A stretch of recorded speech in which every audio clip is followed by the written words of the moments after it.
edit, remove unwanted parts from a video using CapCut. This is CapCut project. Okay, go to my gallery. Yes. Loaded into CapCut. Alright. Okay. Next thing you do is you have to highlight the video. You can either click on edit, click this icon here, edit, or you just click on the video itself. Okay. Alright. I click on the video is highlighted.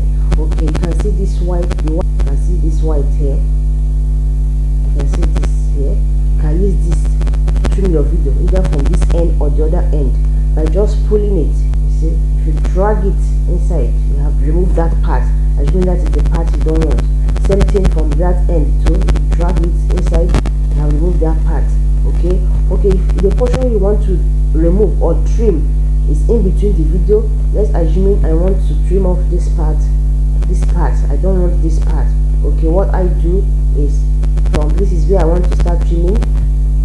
Remember, the video must be highlighted. Okay, you click on split, you can see this icon here, split, this first icon here. You click on split, then you take the video to where you want the part you want to remove. These are the parts you want to remove. Okay, you click on clip again. Then what you do, you now highlight this particular portion. You can see we now have 3 clips here. This is the first clip here, second clip, and then the third clip at the end. This part that you don't want, what you do, you click delete, it is out. You have removed that portion that you don't want. Okay. All right, thank you.